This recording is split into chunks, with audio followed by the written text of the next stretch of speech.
The perception of one's own inferiority is a very powerfully motivating part of our personal lives, of our private lives, of our professional lives, I might say also. The sense of other people here don't think I belong. Other people in this university, other people in this workplace, they think I'm not good enough to be here. They think I'm not smart enough to be here. And then how do you react to that? Do you think I'm going to prove them wrong? I'm going to show them that I'm smarter and harder working, that I'm better. I'm better than they are, or that at least I'm better than they think I am? Do you respond in a very different, fatalistic, self-pitying way, where you feel like you're always going to be treated as inferior, no matter how hard you work, no matter how smart you might be? This psychological sense of inferiority is of profound political importance, in addition to shaping our personal lives in this way.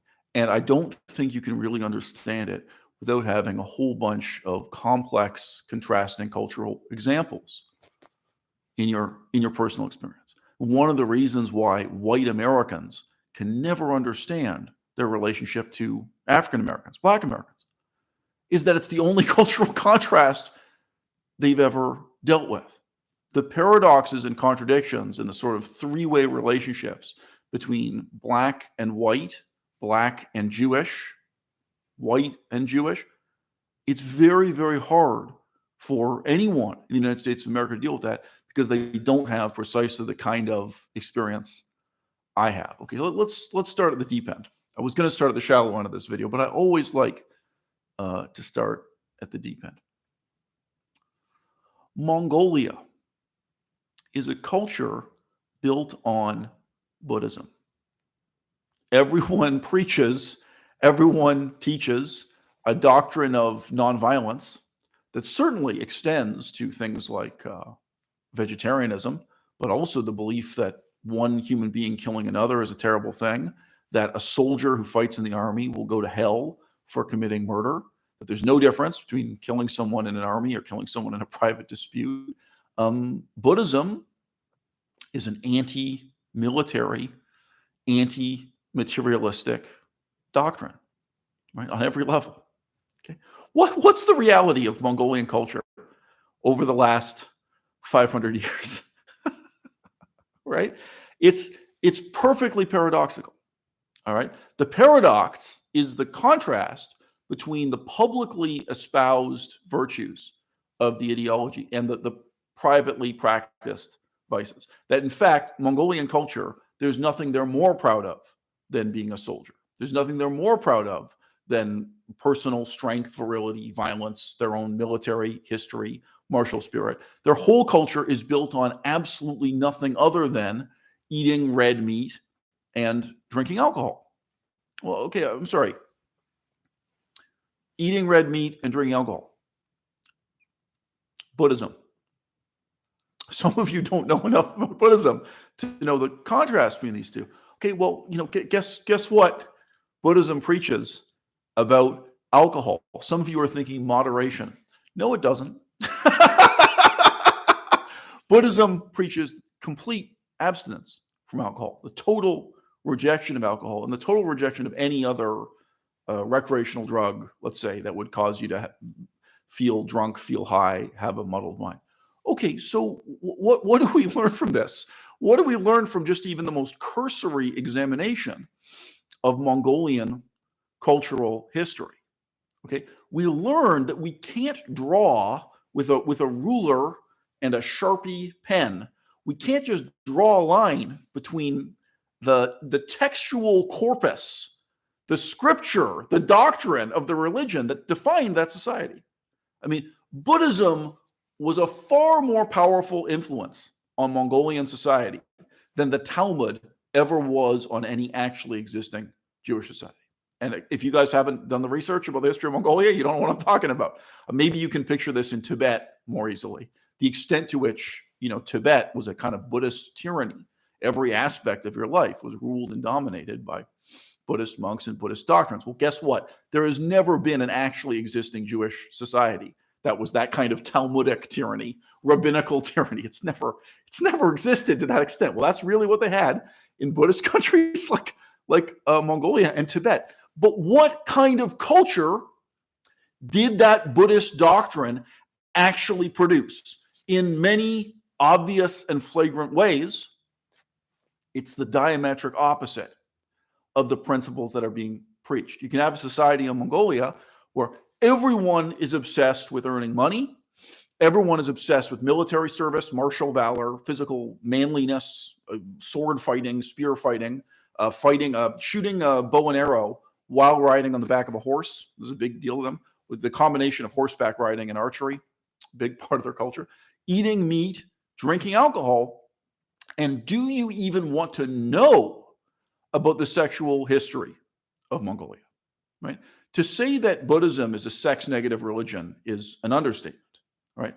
But whether you're talking about heterosexual culture within Mongolia or homosexual culture, it's terrifying to behold what Mongolian culture was up to just about 100 years ago when they started modernizing, when they started adapting and reacting to, frankly, the Western world. Mongolian culture was uniquely horrible. And what's horrible about it cannot be explicated in terms of the religion that dominated and defined their society. So isn't it laughable that here we are in the year 2022, and I see both white Americans and African Americans trying to explain the unique intellectual advantages that Jewish people seem to have, the unique economic advantages Jewish people seem to have, the greater wealth and lesser poverty, two different things, of Ashkenazi Jews in the United States of America, trying to explain it by drawing a line, taking a ruler and drawing a line between the scriptural corpus, the most ancient parts of the Old Testament, and modern, cultural and political reality today. That line, no matter how carefully you draw it, you're never going to get there. Now, I won't go into this in too much depth at this point in the video. There's a lot to cover in this video. But okay, one of the stereotypes about American Jews, about Ashkenazi Jews, perhaps about Jews the world over, even in Israel, is, of course, materialism, is a certain kind of shrewd, narrow focus on personal profit, wealth, and gain. Is that the doctrine of Moses in the Old Testament? Most of these people claim they've read the Bible. I've been getting all this hate mail from African Americans who've convinced themselves that they are more Jewish than I am.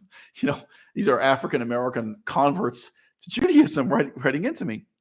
Okay, if you actually read the Old Testament, the Republic of Moses, the Mosaic Republic, if you like, the system of government he set up was based on dogmatic wealth equality, right? It was based on redistributing land ownership, which was basically the only form of wealth that mattered in an ancient agrarian society, once every 49 years. It was a system of government that worked in multiples of 7. 7 was the magic number. 7 times 7 is 49. Oh, didn't you know that? Didn't you know that Judaism, as a religion, as a political and historical doctrine, is based on a kind of dogmatic Republican socialism, a rejection of the rule of kings and a rejection of economic elitism and an assertion of economic equality within the community. Now, again, it's not really the topic of this video. I won't go into it. This was tremendously influential in a period of about 150 years leading up to the American Revolution. It's no exaggeration to say the single text that was the most influential on the writing of the American Constitution, and I think more broadly, the text that was the most influential in the American Revolutionary period, when America's in revolt against the United Kingdom, against England, the single most influential text was the Old Testament, was the Jewish part of the Bible. And the reason for saying about 150 years, do you know when Oliver Cromwell was born? Do you know when Oliver Cromwell died? The utopian ideas of a better society, which again, the word socialist is a bit anachronistic.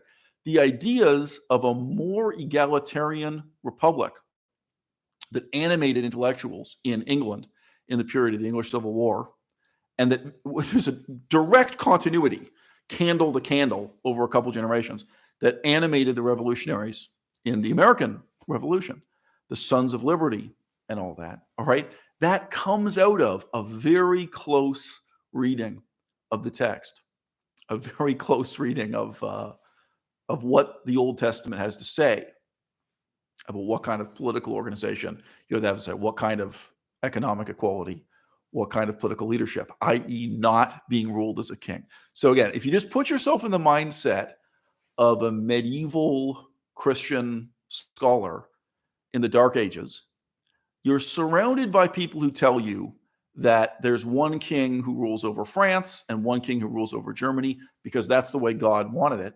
Thomas Hobbes writes about this.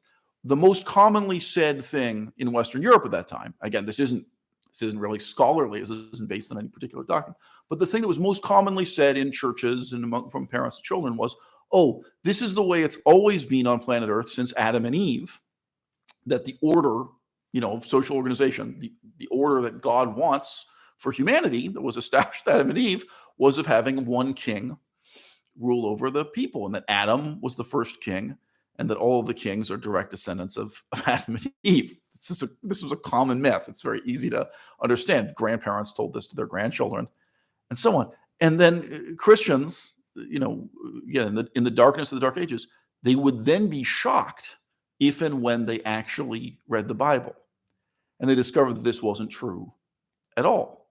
So again, politically, none of you will react to this the way someone would in the 16th century, 17th century, right? Or in the 12th century. Would you be surprised to know that Moses was not a king? Why? Why not? Why didn't Moses want to rule as a king and have his own son and grandson inherit the throne as a king? In the period of 150 years leading up to the American Revolution, that simple fact was political dynamite. I've written a book that's over 600 pages long called No More Manifestos. I'll put it in here. If you guys, some of you have already heard about this book a million times.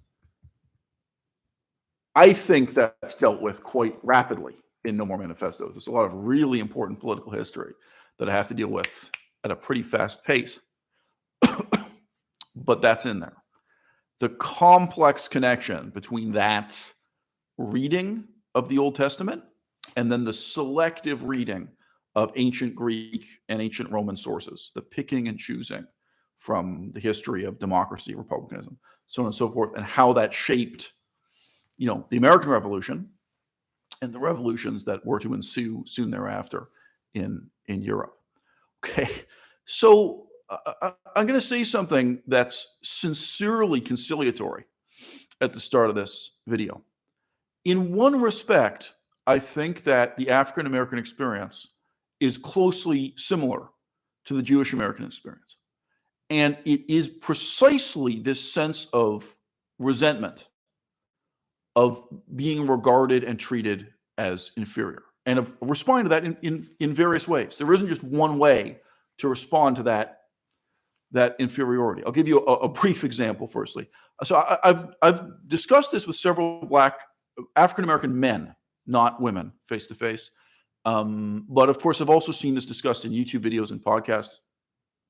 I remember a guy who's sort of more like an executive in hip hop music. He wasn't a rapper himself.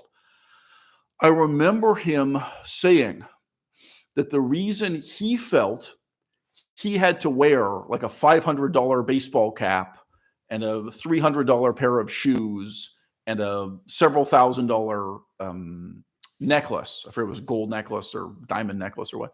The reason why he felt he had to do this was because when he was a younger man, he woke up every day feeling that he was nothing, feeling that he was nobody, feeling that everyone despised him and everyone looked down on him. whether that was a police officer passing him on the street, whether it was his own parents and grandparents, whether it was the person standing behind the counter at the corner store. Now, in this guy's case, he never went to university. He couldn't use that example. I used already the example of going to a university and having the feeling when you're there, everyone's looking at me as if I don't belong here. Everyone's looking at me and treating me as if I'm not good enough, whether that's that you're not smart enough or you're not sophisticated enough, you don't have the background. But he was describing this sense he had of a young man of inferiority and of reacting against that and wanting to prove himself. Now, obviously, it's not really the best way for him to prove himself. He said he did that by dealing drugs and then taking the money from dealing drugs to clothe himself in what he thought were what was the proof of his worthiness, of his importance. Now, I think everybody in this audience knows that doesn't go very far. You, you do not get that much respect in our society. I don't care what block you're from. I don't care which borough of New York City you live in. Wearing an expensive necklace, wearing an expensive baseball cap, and I know this is weird subculture, wearing overpriced collectible sports regalia. You got original Jordan 1s or whatever, really expensive shoes. Obviously this guy knew what he was talking about. He got some kind of positive reaction from that. But the amount of respect this gets you is trivial. It's ultimately self-defeating and I think frustrating. But it was interesting to hear him, talk that through. And of course, I'm listening to that. I'm a man who's never owned makeup. Never owned jewelry. Never owned a fancy hat. You know what I mean? Like I've never made any effort with my appearance that way. I also don't comb my hair. The amount of effort I have to put into my appearance has always been between, minimal or zero. And to hear a guy talk that through, where for him, it wasn't about attracting women, and it wasn't about competing with other men for status. It was that yearning, you will treat me with respect. My Jewish grandmother, I found it laughable, but she was still fucked up about the fact that when she was a kid, all the universities she knew of in Canada had a quota for how many Jews they'd let in. And if you talk to them about it, like what, you're only going to let 5 Jews into this program, their attitude was that they were one of the good universities because there were other universities that wouldn't let any Jews in at all, where it was just total racism. It was just Jews were completely excluded. Like, oh, well, what do you mean? We're one of the progressive universities. We're willing to let in 5, 10, 15 Jews, whatever the number was. So like for each class or for each program, there'd be a quota of Jews. And she went around, again, to me, it was just kind of preposterous, the whole thing. It mattered so much to her as a woman, a Jewish woman of that generation. It mattered so much to her to be admitted into a country club, to be allowed to play tennis, to be allowed to play golf, to be allowed to eat at the restaurant that's next to the golf course, because that's exactly what she was excluded from. Not really when she was a young woman. She was a middle-aged woman. She had that chip on her shoulder her whole fucking life. And I remember her driving me, and there was no one else in the car. And I remember her talking about it, and that bitterness was still in her. You know what I mean? And that sense of, I have to prove I'm good enough to play tennis with the white people at the whites-only country club. And she did. I mean, it's not surprising. Now we're talking about the 1980s and 1990s. She did get a membership at a country club. And I think that country club was proud.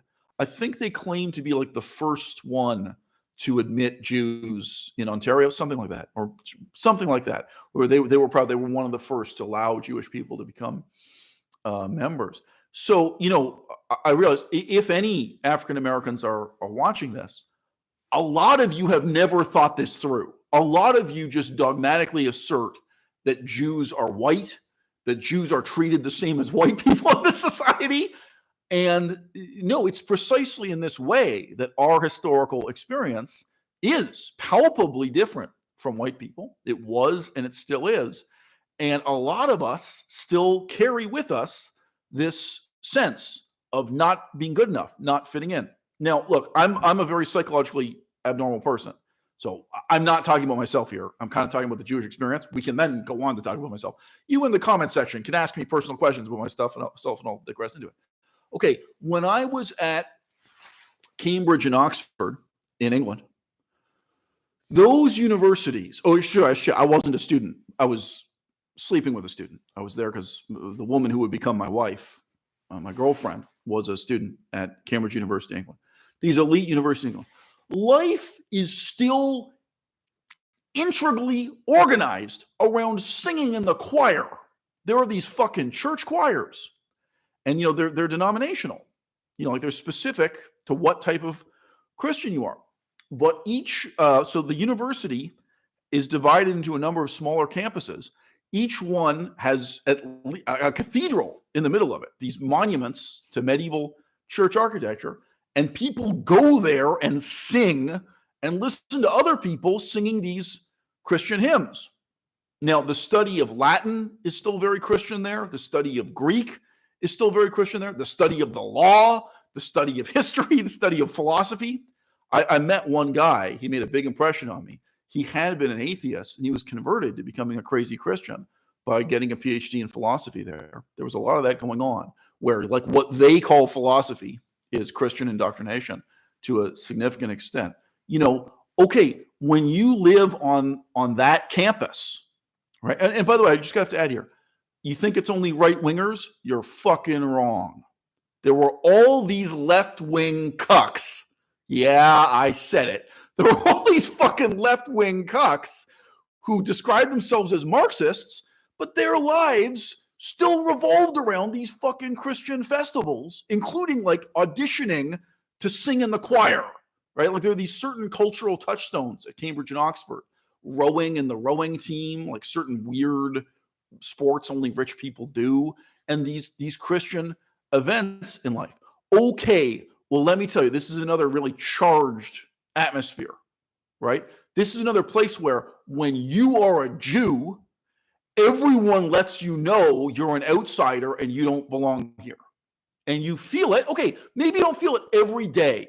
If you're black, you probably don't feel it 7 days a week either. But you feel it at least 1 day a week.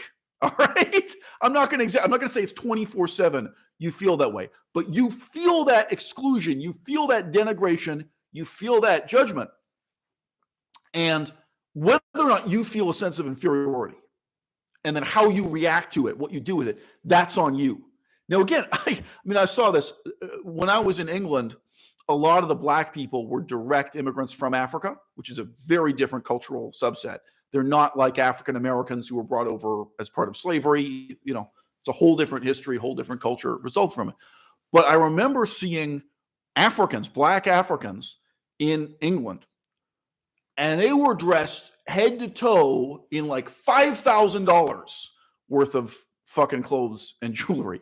I'm not super into menswear, but like, you can tell. You're like, wow, I haven't seen any Italians wearing a suit that expensive, bro.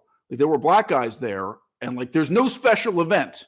I remember one black guy, he had a really good looking woman with him. Just part of made the impression on me. Remember one black guy, and he was literally walking with a cane. He had a fucking cane with like a silver head on it. It was real silver. You could tell. It's like, whatever. He's got $1,000 walking cane. He wasn't disabled. He didn't need the walking cane. He was just literally pimping it. It's like you're putting this much effort into your appearance and your clothing so that when you show up at this event, at Cambridge, at Oxford, nobody's looking at you saying you don't deserve to be here, or like you can't afford to be here, where you're fucking wearing your wealth and status that way. You don't want people to treat you like shit. How people then treat you is another question. People probably say, oh, what, are you an oil? So you have oil wealth from Africa or something? Or what, your parents are members of a royal family? Like, what's your story? Your parents are corrupt dictators from a third world country? Like, you're probably not going to be treated with all that much respect. But this issue of inferiority and how you react to it, it runs deep. I'm going to get into the social science statistics in just a second. But this is a great example of something that cannot be captured by census data. It can't be captured by any kind of economic study. It can't be captured by examining your DNA.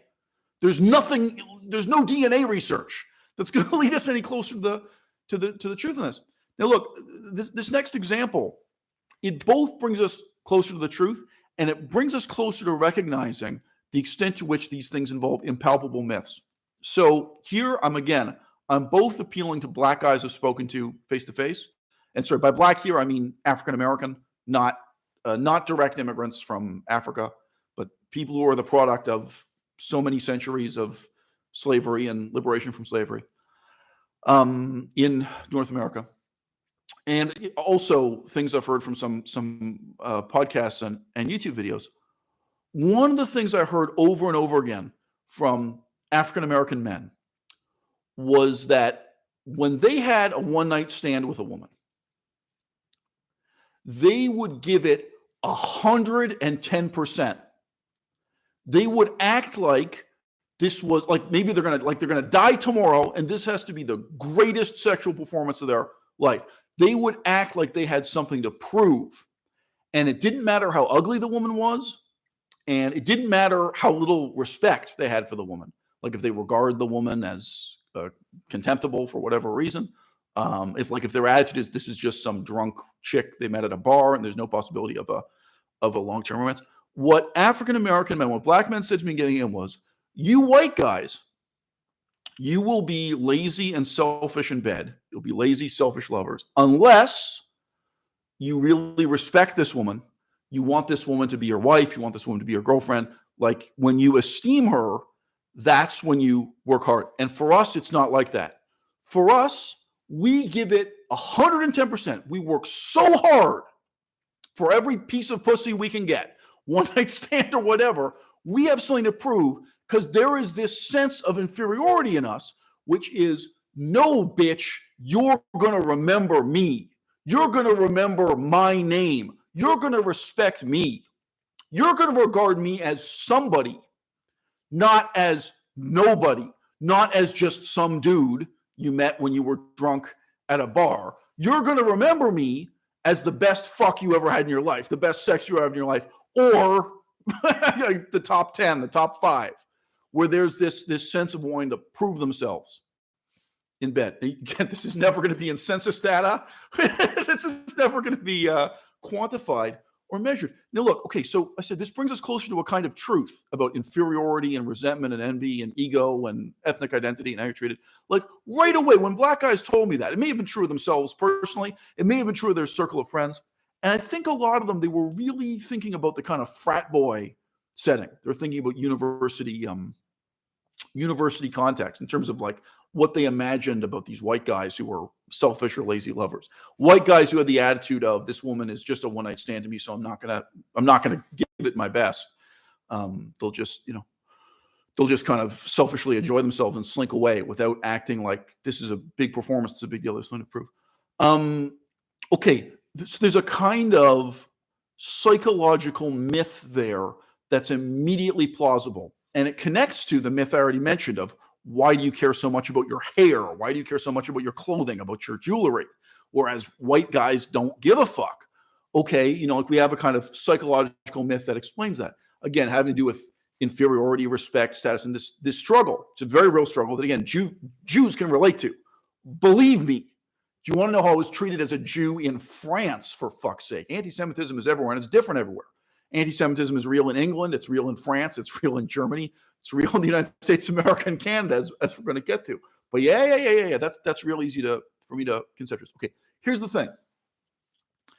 I have only ever heard that from black men. Never from white women who fuck black men.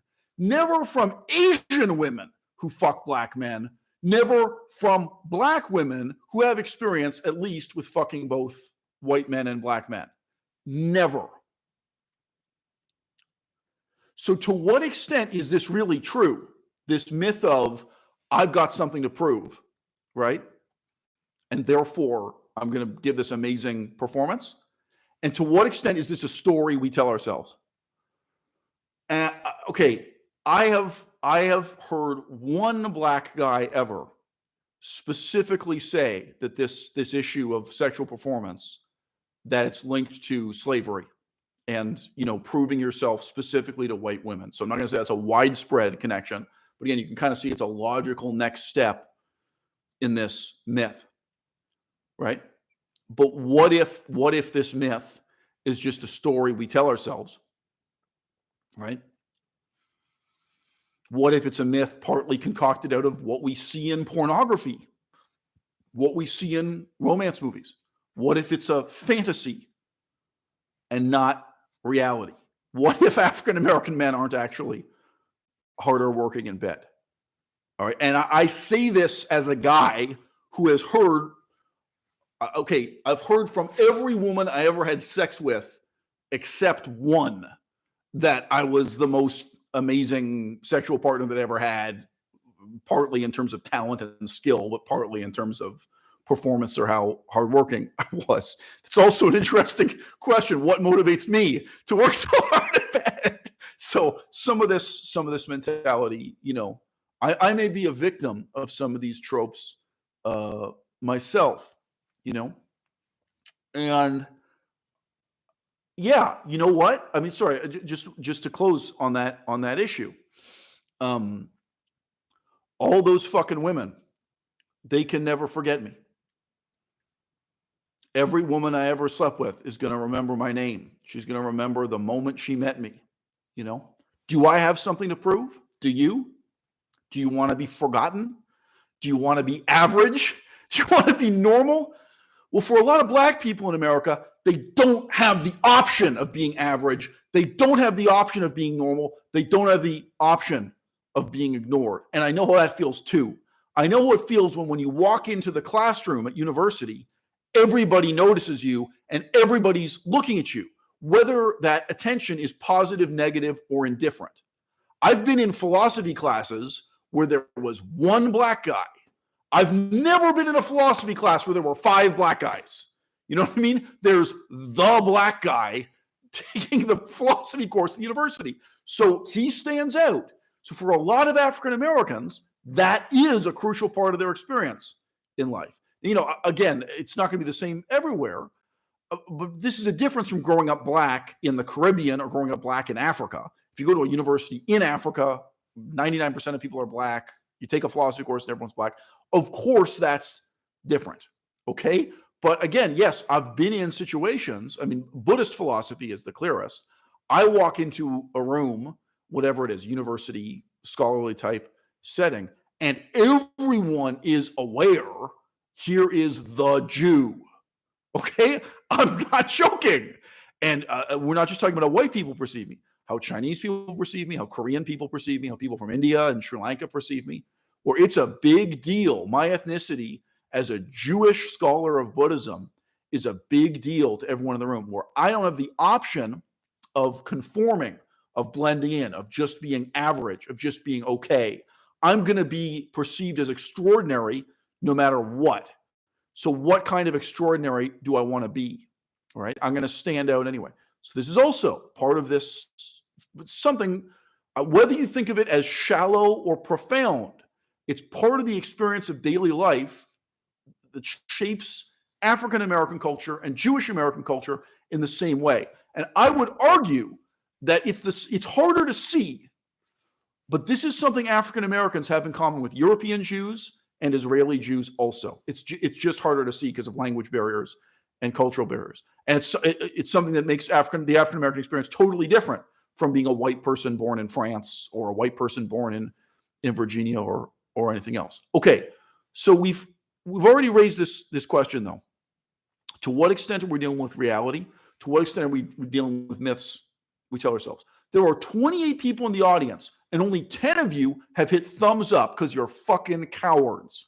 You know, there's going to be a record, and it's going to be written down in your permanent record that you're a fucking racist if you hit thumbs up. You know that, and you're a coward. Well, just admit to yourself you're racist and hit the fucking thumbs up button already. Okay? So look, perception versus reality. There are shocking statistics that are being discussed all over the internet right now that show Jewish Americans as being much wealthier and much more successful than basically anyone else in America. And these statistics, they are skewed. Okay, word of the day, SKEW. In social science statistics and political science, we talk about skew and skewness.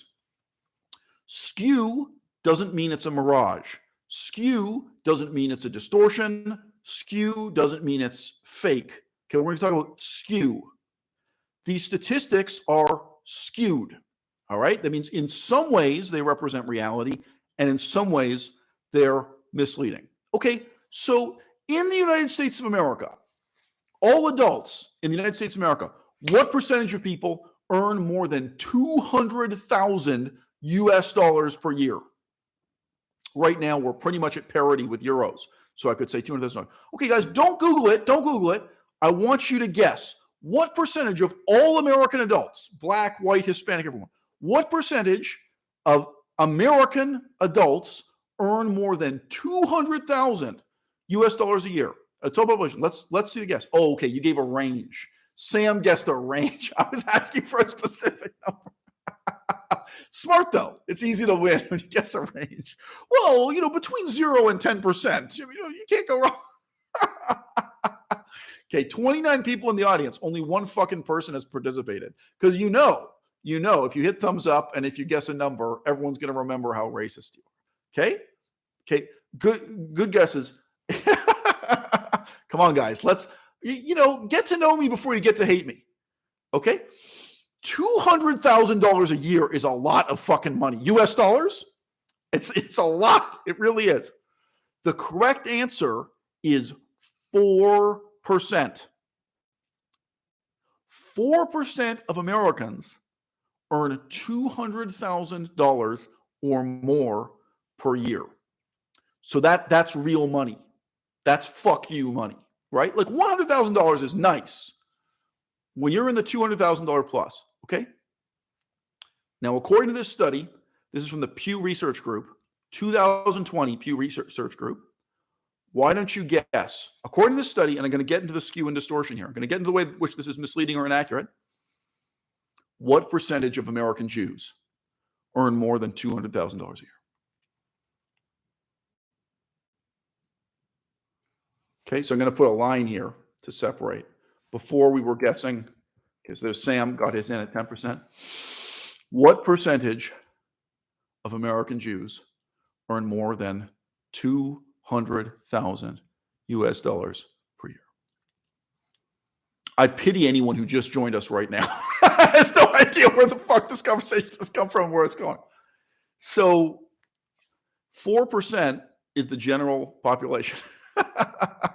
So Savraj Khan is guessing 4%. He's guessing it's exactly the same for Jews as it is for everyone else in America combined. Okay. Sam guessed 10%. So if 10% were true, that would be more than double. That would mean you have proportionally twice as many Jews are in this super wealthy category.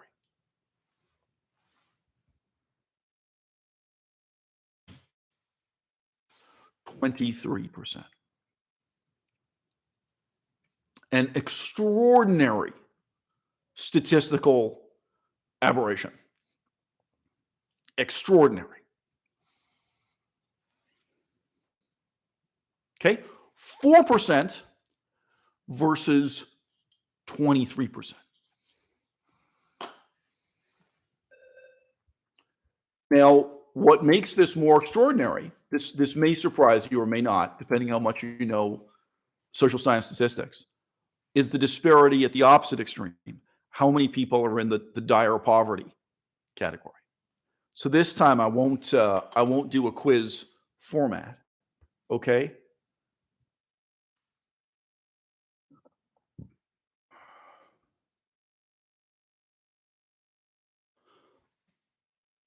What percentage of Americans earn less than 30,000 US dollars per year? The cost of living is very high in the United States of America. If someone's watching this in Thailand, they'll say $30,000. That's tons of money. It is in Thailand. In America, that's poverty. Okay. 26% of Americans are earning less than $30,000. Only 10% of Jewish Americans are earning less than $30,000. Now, my point is this. I said before, it depends on your educational background, whether or not you find this surprising. It's quite common to have two populations where one has more rich people, but they don't have fewer poor people. You know what I mean? It's just, okay, you had more people who were successful on the stock market or whatever, or in a specific profession, like being a doctor or a nurse, but you have a similar, at the bottom end, you have a similar proportion of people in poverty. That's not the case with Jewish Americans. Okay, so this is extraordinary. And you can compare it to other immigrant populations. You can compare it to, say, Catholic Americans. You can look at different categories that are defined by religion, that are defined by ethnicity. Right? This level of economic achievement is extraordinary, both at the low end and at the high end. Okay? Now, I'll just mention, there's similarly, in the category of people earning between $150,000 and $200,000, only 4% of the general American population, as compared to 13% of the Jewish population. That's kind of the moderately rich category. This is more than triple, right? 4% versus 13%, earning above $150,000 a year, but less than $200,000 a year. Proportion more than triple when comparing the Jewish population to the general population. Okay, guys, so now we get into skew and skewness. Point is this. The perception of Jewish exceptionalism, of Jewish economic supremacy, all right, as paranoid and distorted and ill-intentioned and stupid and bad as it may be, right, it is a misperception rooted in a very interesting kind of inequality. So lately, I've managed to not mention the name of Kanye West. We've been going for 40 minutes. This is the first time I'm mentioning the name of Kanye West. We've had a dramatic example with Kanye West coming out publicly and saying that he envies the Jews, that he is jealous of the Jews, that he wants his own people in America to have a status similar to the Jews. Okay, so let's just talk about that for 1 second, guys. I'm going to use round numbers here that are incorrect. I'll tell you that they're incorrect. If you are a black male in America, you are roughly half as likely as a white male to have graduated from a real university program, 4 years or more at a real university, roughly. The actual numbers, it's more like 60-40. It's not quite double versus half. It's not. But if we want to use round numbers, we can say, okay, black versus white, dramatically fewer African-American males complete a 4-year university degree at a real university than white Americans. Okay, what do you think the comparison is between Jewish Americans and whites? In very round numbers, it's doubling again. So the disparity in levels of education, in what percentage of Jewish Americans have completed a real university degree, as opposed to African-American males, it's extreme. It's dramatic. So if you were actually trying to, if you were trying to pretend that it was mysterious, that, why is it that Jewish Americans are so much wealthier and so much more successful and at such a higher level of intellectual development than Kanye West himself? Why don't you look into the level of education Kanye West has achieved, for him personally?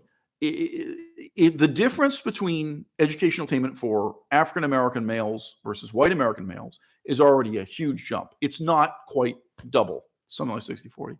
Well, guess what?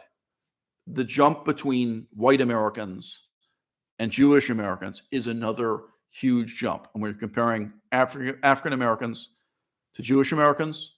It's an enormous gulf in educational attainment. So obviously, it's incredibly shitty what Kanye West has been saying, right? It's badly intentioned, it's stupid and malicious, so on and so forth.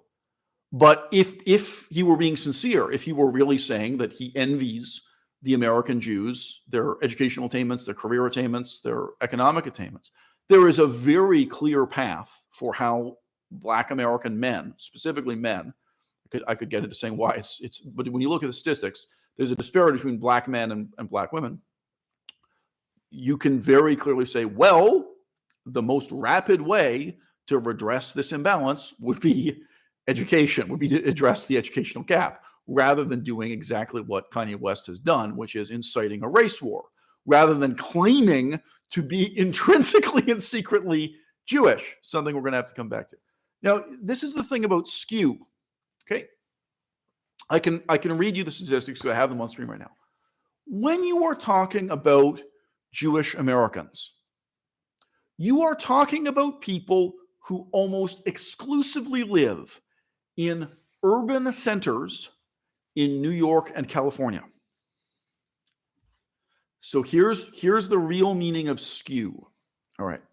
The level of wealth, the level of education, and even the level of intellect, to leave it a bit vague, the levels of these things among Jewish Americans. There is a skew in comparing them to the aggregate of all non-Jewish Americans, right? Black, white, Hispanic, urban, and rural. This unbelievable gap in wealth, unbelievable gap in education, unbelievable gap in intellectual culture.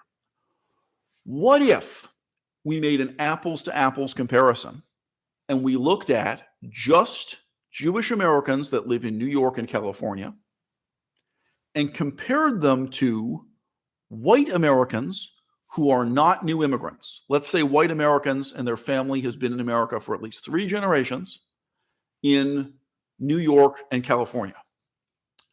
A lot of this disparity would evaporate. A lot of it would disappear. Okay? My point is this. When you are talking about a population that is almost entirely clustered, for one thing, in urban cities, listen to me, in major cities, not in the countryside, not farming, right? Not in a small mining town, not in those communities, all right? When you're talking about a population that's clustered in New York and California, and where there are exceptions, I looked at the statistics for Michigan. Within Michigan, they're not shooting moose in the forest, right? They're not out doing the mining work. They're not doing the fishing. They're not working on farms. The Jewish population within Michigan, which is tiny compared to New York and California, but they do have a Jewish population. It's clustered in only the biggest cities, okay?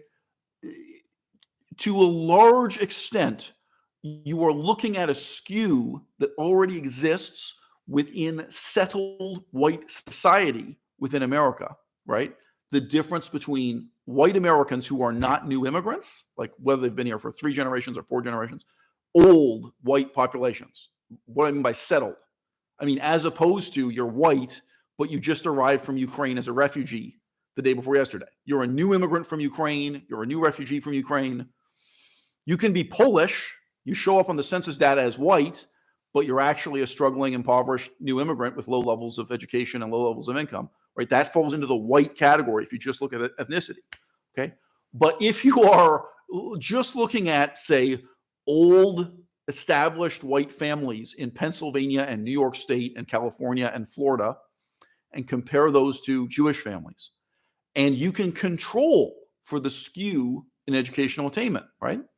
So, for example, what if you only look at white non-Jewish people in those states who've completed a university education, and you compare them to Jewish people who likewise have completed a university education? Okay, so now you're controlling for that skew. Now, the attainment of the Jewish population will not seem so extraordinary. But this is the thing about skew, right? You can say that, you say, oh, well, it doesn't seem so extraordinary now, but it is. It still is extraordinary because that's not the only comparison that matters, right? I had the statistic up the other day. I think it was just literally yesterday or early this morning. I uploaded the video, and it shows you the statistic for the levels of poverty and levels of wealth in India compared to South Korea. That matters, right? You look back at the last 50 years of history and you say, what the fuck has been going on in Indian politics and Indian economics? Why is India so much poorer than South Korea today? You can really learn something from that, right? And again, if this wasn't just a kind of insane anti-Semitic racist thing Kanye West was doing, if he was really willing to examine the advantages Jewish Americans have over African Americans, maybe he could learn something from it. He openly says he's jealous. He openly says that he envies us, right? So again, my point is not that these statistics evaporate into nothing and have no significance once you understand the skew. I'm just saying that skew has to be declared. Okay, and then we'll come back to, really what matters here ultimately are these cultural questions that are ultimately impossible to quantify. We can never put a number on them, can never measure them economically. They're never going to show up in the census. They're definitely never going to show up in studies of DNA. And I have no reason to think any of this stuff is genetic rather than cultural. But yeah, if there's a genetic basis for it, okay, I'm going to digress to that for 1 second. Nobody's asked a question about this. The main cure for the belief that these things are genetic rather than cultural is simply to come from a large family. So I'm Jewish. I've met many Black people I have more in common with than my own Jewish relatives, period. If you come from a large family and you know your relatives, you will meet people from other races, whether they're Black or Chinese, or you'll meet people from the other end of the world, and you'll say, wow, I have more kinship with this person. I have more in common with this person, intellectually or otherwise. I have more in common with this person than I have with my own blood relatives. Now, a lot of people, if you grow up in a single child family, you may not have that experience. You may not perceive the world that way. When you have a lot of brothers and sisters, or even just a lot of cousins that you know, you can look at these people and say, wow, I have all this DNA in common with you, but really we have nothing meaningful in common with one another. So yes, I am quite skilled with this. So look, Quit Smoking Help asks, and by the way, I'm totally happy to answer this question. Quote, what about the relationship between Jews and Black slavery? And he mentions a specific Jewish slave trade. Okay, so Quit Smoking Help. What I really recommend you do is read about the history of slavery in Haiti. Okay? Jews owned Black slaves. Absolutely true. That's period. Black people owned other Black people as slaves. Period. And it's very disturbing to really deal with that history and its implications. Now, within Haiti, at several points, you get civil war of one group of Black people fighting against and exterminating another group of Black people. They don't feel some kind of brotherhood, and you can read what they wrote in their own words or what have you. You get one group of Black people denouncing another and saying, basically, you're not the real Black people. We are this kind of thing. Kind of like today, one group of people denouncing another and saying, you're not really Jewish, and we are. If you're talking about the status of Jewish people within the Spanish Empire, the status of Jewish people within the Portuguese Empire, right? The Jews were a persecuted, despised minority. They were treated badly. They were treated much worse than Catholics, However, that does not mean that Jews did not own slaves. Some Jews did. And, they're all, these involves very small numbers of people just because the total population in those colonies was very small at that time. I read one study where they were going through the written records. They managed to find just 500 examples of Jewish people owning slaves in the New World. I'm not saying that's the real number. It's just that somebody was going through the papers and trying to find how many there were. But some of these communities, like the early colonial the slave colonies, you're fair off. You're only talking about a few thousand people. The total populations were very, very small, and everyone was dying of tropical diseases and so on. So no, there is absolutely no doubt about that. Now, sorry, nobody's going to ask. The history of Judaism within South America. So we mean here the European colonization, pardon me, I misspoke. The European colonization of South Africa. I think I said South America before because we've just been talking about South America. South America is interesting as an example. South Africa, European colonization came in several waves, but the final wave was British, right? So, everyone kind of blames the Dutch, but the colonization of Africa, it involved the Dutch and the Spanish and the Portuguese, and, it was wave after wave. And in the latter chapters, the French too, they tried, and the Germans. Anyway, sorry. But as time goes on, that kind of colonialism is increasingly dominated by the British. As you move forward in the history of South Africa, the British become the only game in town, the only European colonial power that matters. But there's an earlier period where they're not, where there were many different European colonial powers involved. There were some Jewish people in South Africa participating in European colonialism. Did they participate as equals? No. I mean, again, it's like talking about Spain. To say, were they second-class citizens or were they third-class citizens in South Africa? Again, there were people from India, including Mohandas Gandhi himself. There were people who went from India to South Africa to participate in colonialism there. They were not first-class citizens. Maybe they were like fourth-class citizens, right? There's no contradiction in this. Like the point is, someone else can be racist against you, and at the same time, you can be racist against other people. Like, I have no idea why it's okay. Sadly, I understand all too well why it's necessary for me to explain this. South Africa is a great example where a lot of people want to pretend that the Jewish minority, that they were freedom fighters trying to liberate the blacks from day one when they first wrote. It's not true at all. It's just a myth. And likewise, I think some people want to talk about like the Jewish community that existed within Colombia, Brazil, Venezuela, all those countries in South Africa. They had small but significant Jewish populations, the Jewish diaspora in all those places. There are people who want to pretend that the Jewish minority was heroically fighting for the liberation of black slaves or African Americans or Hispanic people in general. No, absolutely none of that's true. And, why would it be? I mean, it's ridiculous. Now, look, let me just, turn around briefly.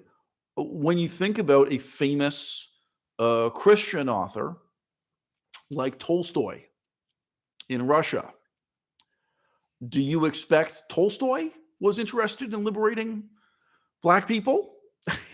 It's like when I just say you can just kind of pick anyone in the history of the world. It is worth noting, it's worth talking about when there is a nonconformist intellectual, when there is a dissident intellectual who really seriously gets interested in black rights, put it that way. Whether those are black people who are slaves or just black people living in an unequal and oppressive society. It's really worth looking back and remembering the extraordinary people, whether they were Jewish or white or whatever their story was, the extraordinary people who stood up and said, look, this whole social system is bad, evil, and wrong. I mean, I'm a vegan. I feel like that every day. I stand up in the society and say this is bad and evil and wrong. I think having a society where everyone cuts off the foreskin of a newborn child, circumcision is bad and evil and wrong. Everyone else around me thinks it's normal. Everyone else around me thinks drinking alcohol is normal. Here, where I am in Canada, people think that addiction to cocaine, methamphetamine, fentanyl, they think all that's normal too. I live in an incredibly permissive society in terms of drugs and alcohol and these things. And I stand up and say all of it's wrong. But I don't even accept eating cheese. To me, that's immoral, right? So it's very easy for me to relate to the tiny minority of people, whatever ethnic group they might be, who stood up and said, race-based slavery, however you want to put it, but racist slavery that oppressed black people was bad and evil and wrong. Okay, but everywhere you look in the world, it was a tiny minority of people. So look, I used the example of Tolstoy before. Now ultimately, you can say, well, does it matter that Tolstoy didn't care? I think it matters.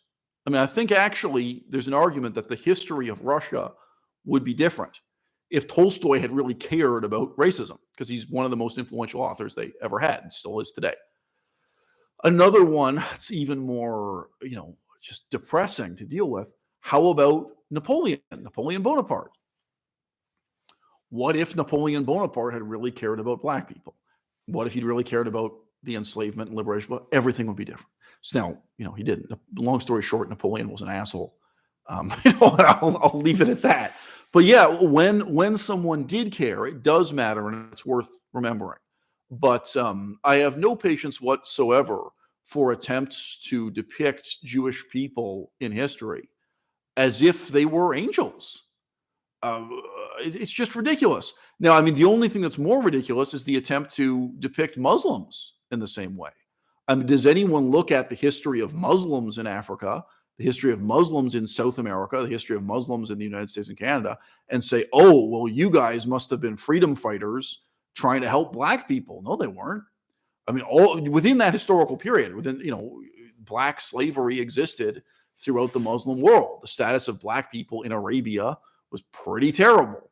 Now, it's debatable. I mean, I've seen it seriously argued that your status as a black person in the Ottoman Empire might have been better than your status as a black person in Washington, D.C., century by century, you can go through it.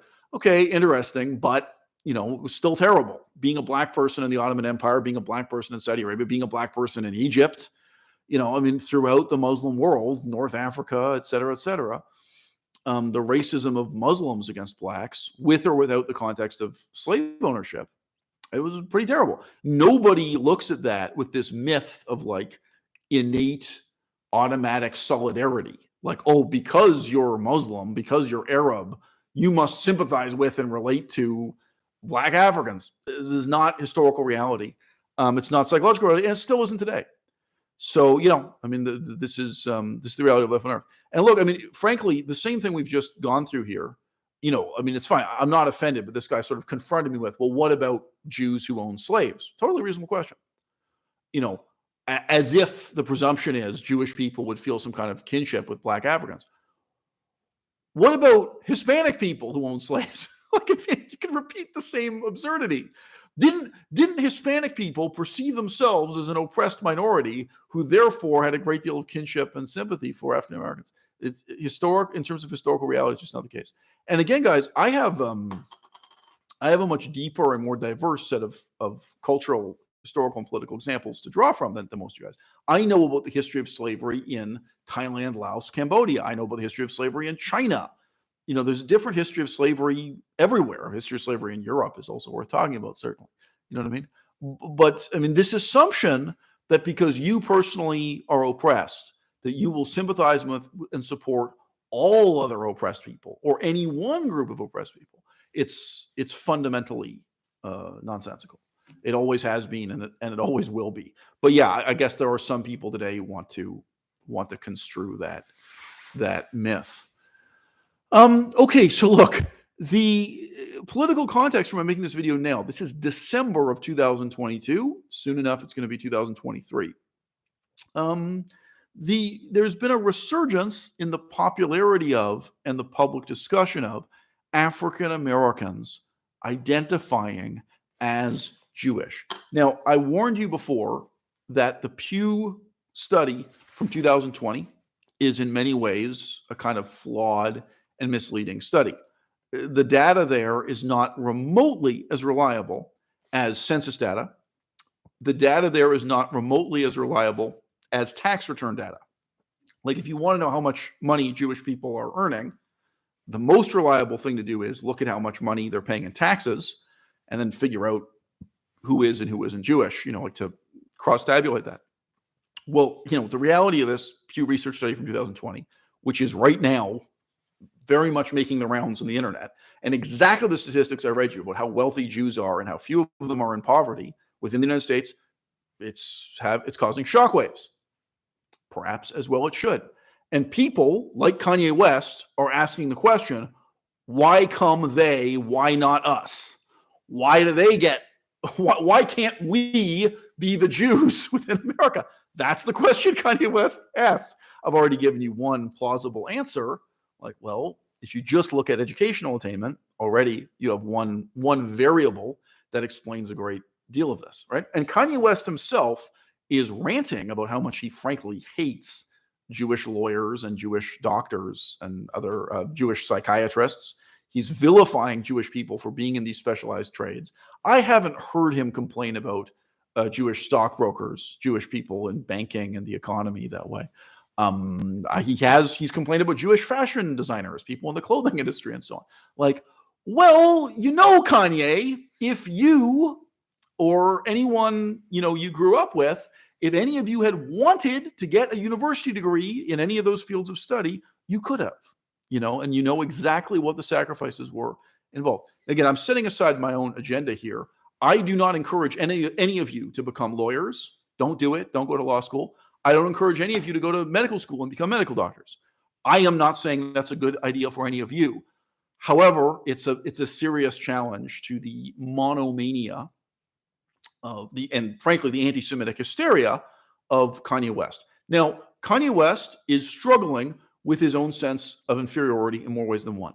The economic portion of it, I've already narrated. Okay, there's also a political side to this. And it's palpable in the case of Kanye West as an individual. I think it's impalpable, but much more widespread among other African Americans who have some level of success in their careers. Okay?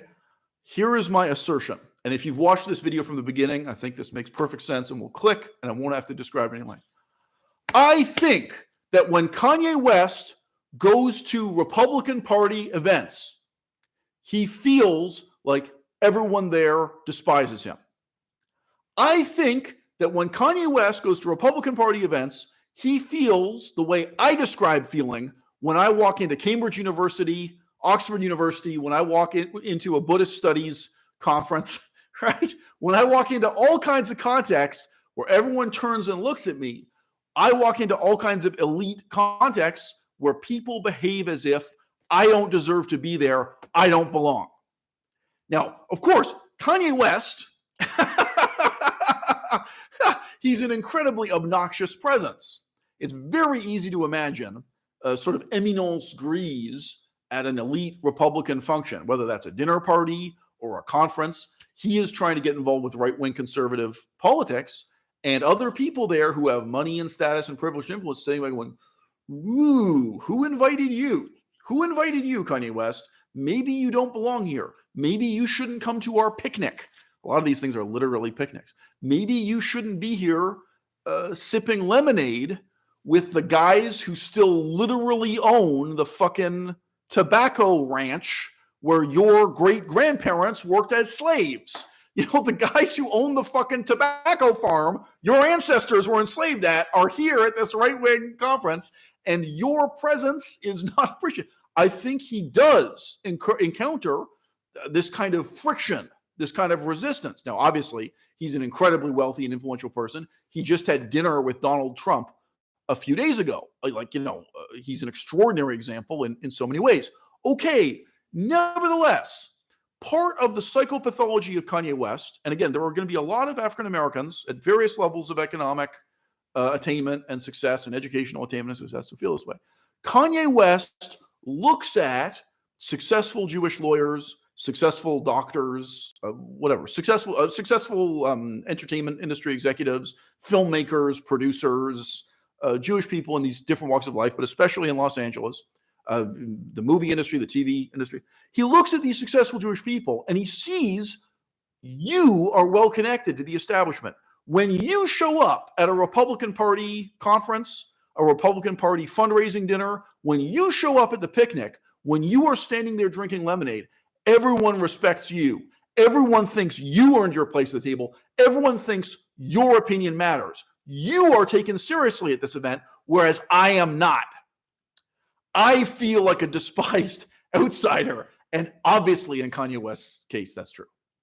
I mean, no matter how much money he donates to the Republican Party, if he shows up and writes a check for $2 million and shows up at a gala event for the Republican Party, just imagine these fucking people who are doctors and lawyers and stockbrokers and just, they're the predominantly white wealthy elite with their standing there holding their champagne flutes like, whoa, thanks for your donation, Kanye. Like, we'd really all feel more comfortable if you weren't here ranting about your interpretation of Bible prophecy. Like, a lot of those people are Christian, but that doesn't mean they want to tolerate listening to this shit Kanye West has to say about the Bible. All right. So you know this, right? So my point is here, the sense of inferiority, which is part of the Black American experience, it's part of the Jewish American experience. And this sense of being treated like you don't belong, no matter how much money you've got, no matter how hardworking you are, no matter how successful you are. I think that's a dynamic aspect of Kanye West's anti-Semitism. I think it's a dynamic aspect of white anti-Semitism, like black people who hate Jews, but also white people who hate Jews. It's a dynamic aspect of that. And I think it's something for us to examine as individuals in our own lives. Like, you may not think you're a racist, right?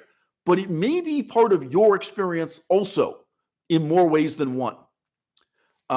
Again, whatever department it was at the university you were showing up at, you were going to the architecture department, and people here in architecture act like I don't belong, and they act like those people do, or like this guy does. I see the way they treat him, unlike the way they treat me. For a lot of women, it has to do with appearance, where it's like, oh, I see the way everyone treats this tall, thin girl who looks like a model, and I see the way they treat me. They treat me like I don't belong, like I shouldn't be here, so on and so forth. But, whether it's based on your perceived beauty, your perceived wealth, your perceived ethnicity, your perceived level of cultural sophistication, educational attainment, or what have you, this is a dynamic and powerful part of our personal lives that has political implications that are important to talk about. Okay, now how does Kanye West cope with this sense of inferiority and envy? As you all know, he has gone insane, and he has convinced himself that he is truly Jewish, whereas I am not. Okay? And this is currently an influential and growing, but utterly psychopathological school of thought within the United States of America. Now, in this study from 2020, the Pew Research study, I quoted those statistics from before, and where I warned you the statistics are misleading. I'll just say very briefly, if you go through the methodology, in their earlier study from 2013, they just made phone calls. Phone calls don't work anymore. And I said, okay, they will send out letters on paper, just door to door, going to people's houses, asking them to participate in this study, and then they will screen who can and can't participate in the study based on an initial questionnaire on paper. This is what they did. So there's a lot of jiggery pokery involved. There are a lot of ways in which this is very questionable methodology. It leads to a lot of distortion. Again, I have a background in this, academically, professionally, in terms of research background. I could now give you a 1-hour lecture on what the problems are with that methodology, but let's skip it. My point is, this is not comparable to census data. This is not comparable to paying taxes. If your source of information on who's rich and who's poor is paying taxes, you capture all the data except people who are like living in hiding because they're in organized crime and they refuse to pay taxes. Like that's a minority you're missing. But otherwise, you're capturing like 99% of the population or more with tax data. I mean, likewise, census data is in theory capturing 100% of the population. There are a few hermits you don't capture, right? Okay, well, guess what kind of person gets a piece of paper from the Pew Research Group saying, hey, we're doing research on Jewish American attitudes and we want to interview you. Guess what kind of person is highly motivated to respond to that questionnaire? People like Kanye West, people like the Black Hebrew Israelites, people like these crazy African Americans who convince themselves that they are the true descendants of Israel, right? Whereas people who look like me and people who look like Jerry Seinfeld are not. This massive conspiracy theory, the basis for a very real and ongoing race war that we're only at the beginning of. Now, guess who might not be inclined to respond to it? An average middle-class, busy American Jew. Pew Research Group wants to interview me about being Jewish. oh, gee, they want to ask me a bunch of questions about how much money I earn. It's private information about my religious views, about my political leanings. Fuck you. I don't get paid to work for you, Pew Research Group. I'm just going to get on with my life. The average busy middle class person is not going to respond. In 2020, I'm talking about basically present day conditions. Why should they? This is a big problem. So I've done all kinds of different social science research. It's a digression. 39 people in the audience. Only 25 of you have hit thumbs up because you're racist. You're too racist to hit thumbs up. You know that if you hit thumbs up on this video, sooner or later it's going to be exposed that you watched this video, and then other people are going to know that you're not racist. That's the mistake. That's why you don't want to hit thumbs up. Come on. We got 37 people in the audience. All 37 of you should hit thumbs up.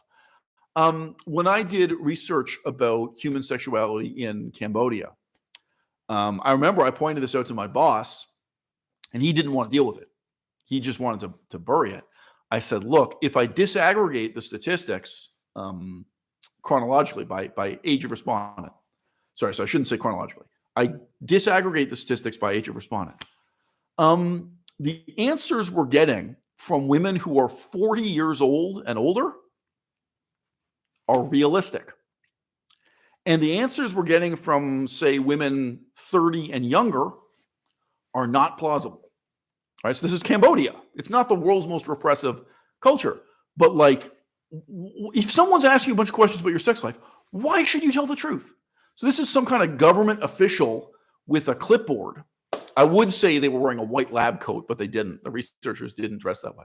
But whatever. Someone knocks on your door and says, hi, I'm doing research for the government. I want to ask you a bunch of questions about cheating on your husband. Why the fuck would you tell them the truth? Now, different cultures are different. Maybe you can make the argument, maybe in Paris, France, maybe the most sophisticated people in Paris, France have the attitude, great, come on in with your clipboard. I'm really happy to take half an hour out of my day and give you all the fucking details on how many times I've cheated on my husband. Maybe in Paris, but again, some people will be like that and not others. This was a huge issue in research into homosexuality. The type of homosexual person who would be willing to participate in a questionnaire like that, in social science research, they had a very large number of sexual partners. They were very sexually active. They're very self-confident people.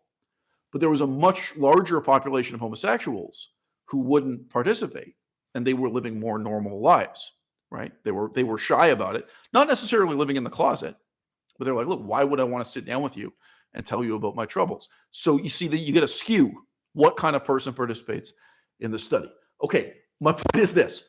Even if you think of the most libertine person in Paris as being eager to tell you the truth about their sexual history, I'm looking at the data for Cambodia, and I can see, look, women who are 40 years old, they are being honest about when they lost their virginity, how many men they had sex with before they got married, how many men other than their husband they had sex with after they got married. They seem to be giving honest answers. And a woman who's 19, 20, 21, 22, the data looks like garbage to me. This is not, and fair enough, right? But my point is, this kind of research, it's deeply, deeply flawed and misleading, right? And that's why, I mean, I kind of put an asterisk when I was reading you these numbers. So the number here is only 4% of Americans, all of Americans, only 4% of Americans in general earn over $200,000, whereas 23% of Jewish Americans earn that much. Okay, what if that tells you something about the kind of person who would participate in this study?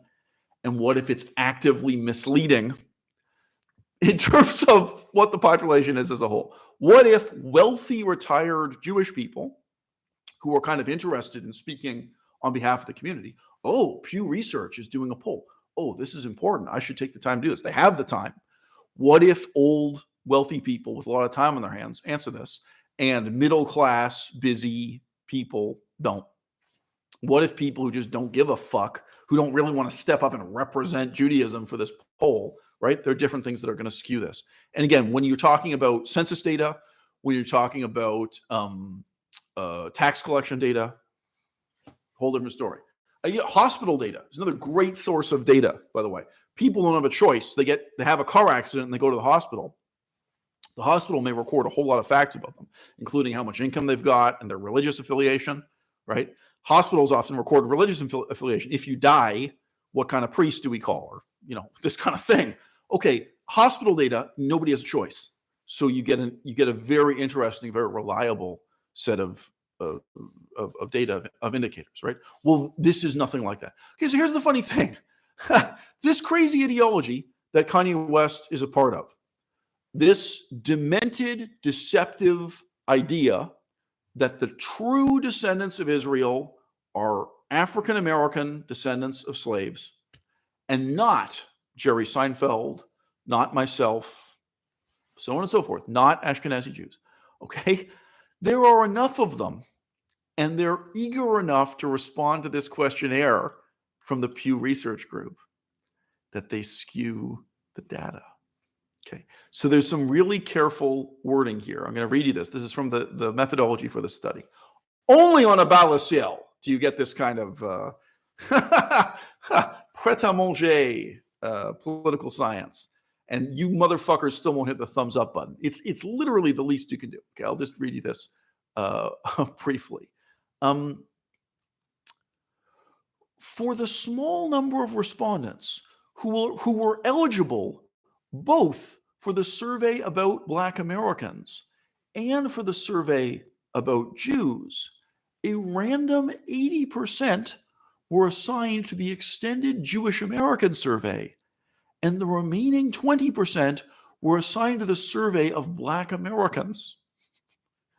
The weights for these respondents were adjusted upward proportionately to account for this subsampling and to ensure that the population of Black Jews was not underrepresented in the samples of either study. Subsampling, key word for the day. Okay, I'm going to read you another two quotations. Quote, the stratification of the sampling frame and the assignment of differential sampling rates to the strata were a critical design component because of the rareness of the eligible populations. Because the Jewish population was much rarer than the Black population, the stratification mainly identified areas with high concentrations of Jewish adults. Quotation number 3. So this is all very much left of imagination. What this is indicating is, in technical economic parlance, is jiggery pokery.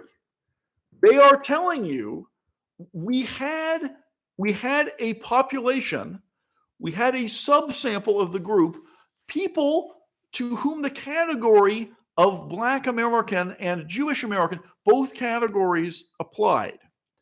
And then they're using some somewhat mystifying and opaque terms to let you know that they had to adjust the numbers. Right. Quote, because of the high skewness of the distribution of the weights for the cases sampled for the Jewish survey, the weights were trimmed at the 95th percentile and then adjusted to account for the subsampling of the respondents who were eligible for both the Jewish American and Black American surveys. Close quote.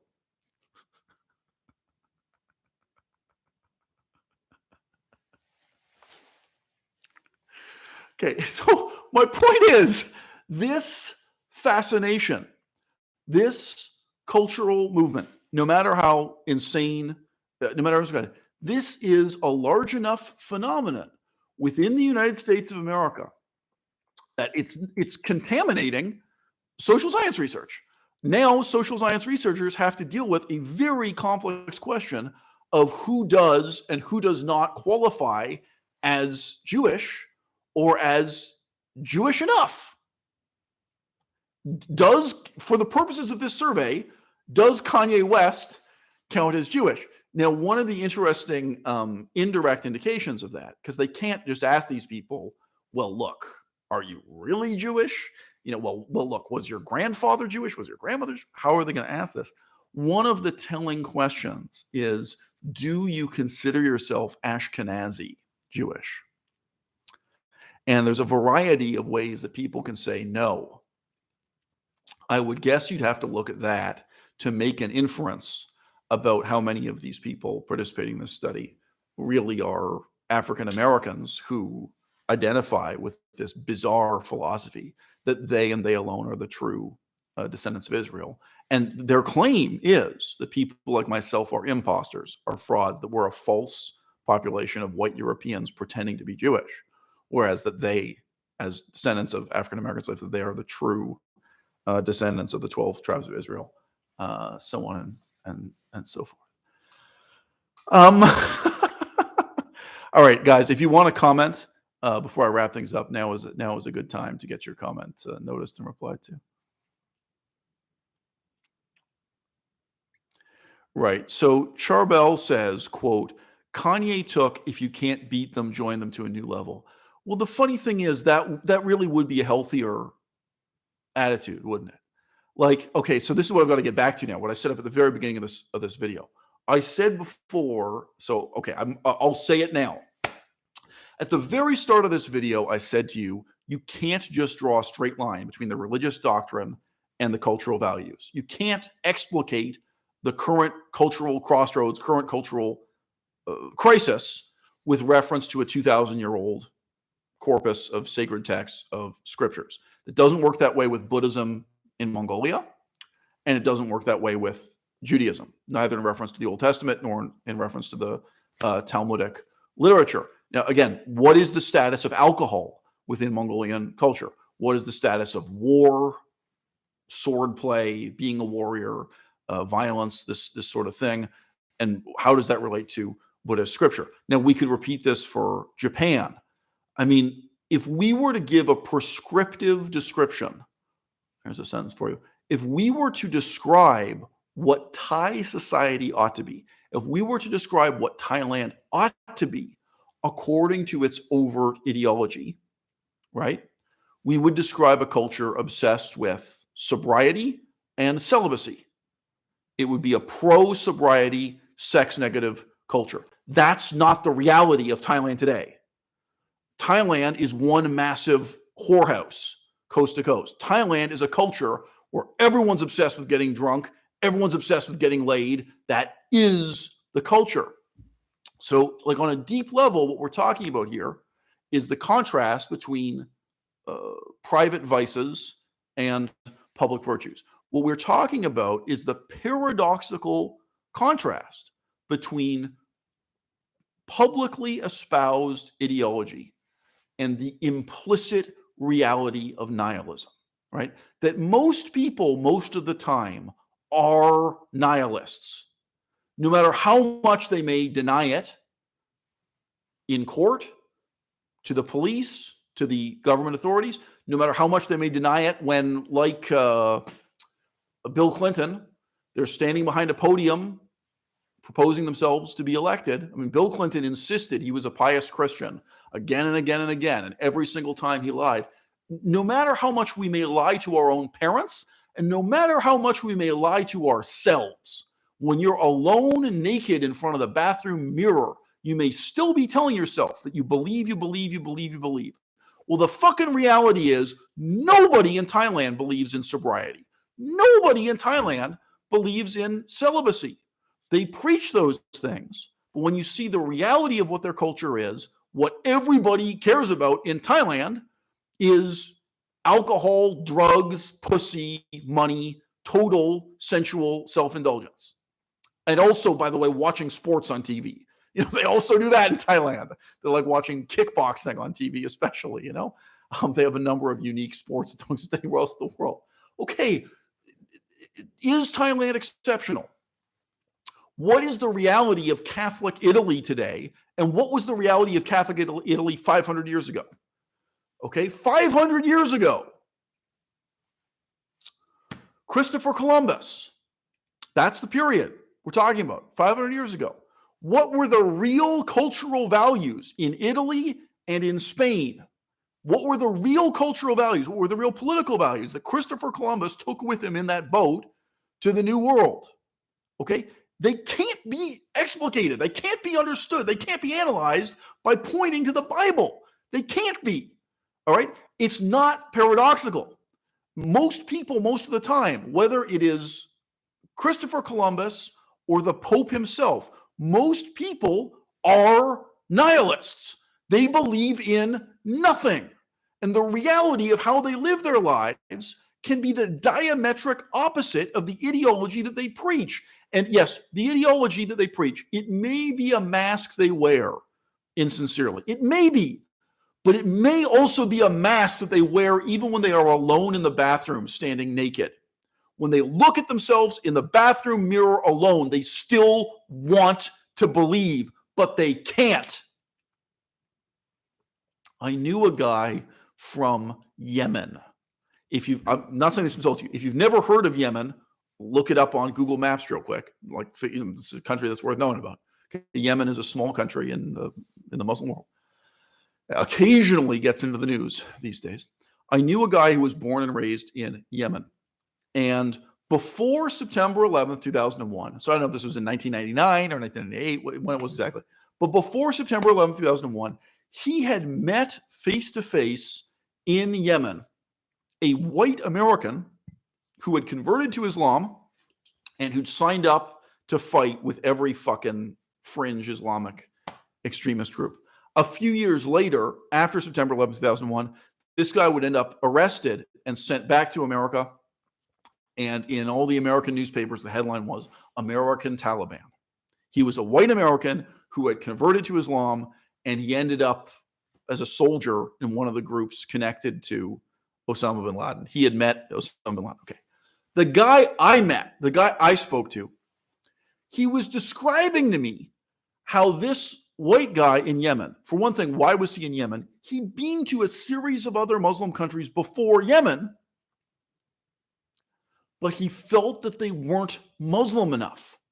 They weren't pure enough, that people weren't really living by the principles of Islam, that people didn't really care about the religion. So the guy telling me the story, he's chortling to me, he's laughing to me, because he said, look, the reality is for us, the reality is for people who are born and raised in Yemen, this whole fucking religion, this whole ideology, it's just something we've got to cope with. Like, at the end of the day, these guys go to a brothel and get their dick sucked by a whore. Like, at the end of the day, these guys, just like you and I and everyone else, they are fucking mammals dealing with mammalian urges and mammalian instincts. Their whole fucking lives revolve around money, sex, power, respect. Like, their lives are the same kind of struggle as for anyone else in any other culture that's ever existed or ever will exist. And they just have to fucking cope with this ideology. And now here's this white guy from America, and he's embracing the ideology, and he's looking at these people and saying, why aren't you living up to your own cultural values? All right.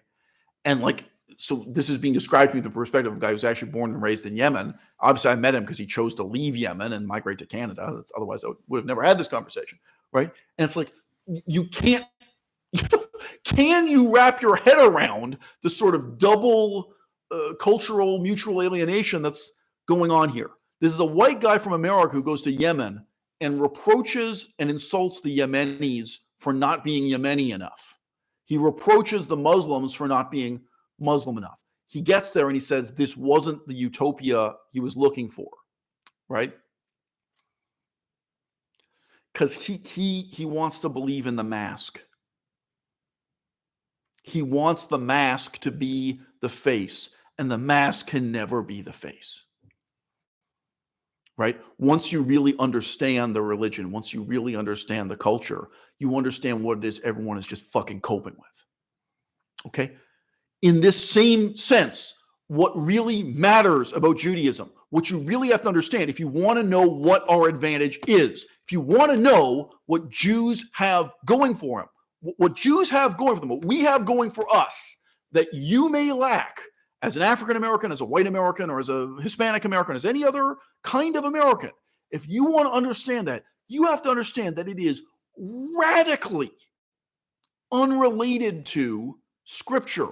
It's not just unrelated to, it's in many ways the antithesis of, the negation of the principles set down in the Bible. In the same way that the essence of Thailand, the essence of what it is to be Thai, is a negation of, is an inversion of Theravada Buddhism. The essence of what it is to be Mongolian.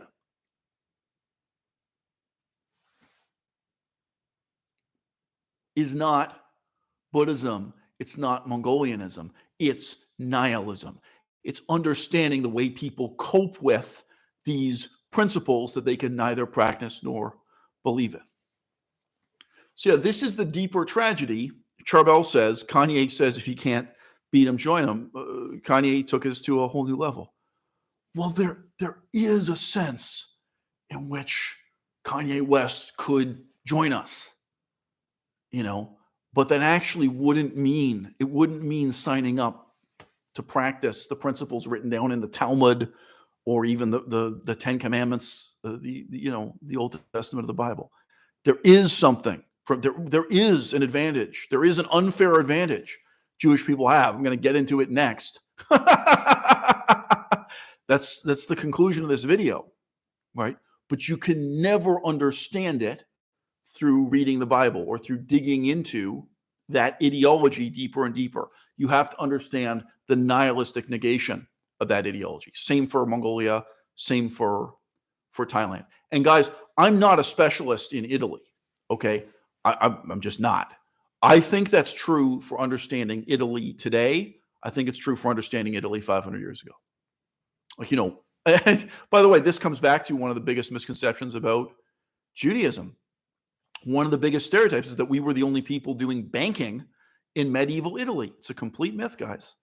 The economic data exists. Look up who were the big banks in Girona in the Dark Ages. Look up who were the big banks in Venice.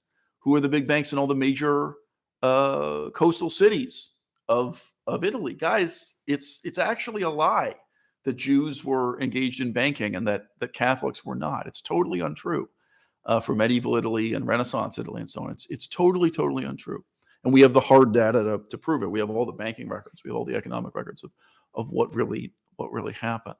But again, you think medieval Italy, Christian Italy, was based on a refusal to charge interest on a loan, a refusal to engage in usury.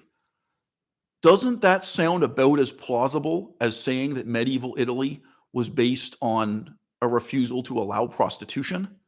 Every single fucking account we have from the Dark Ages and the Renaissance, the major fact of daily life in the cities was prostitution.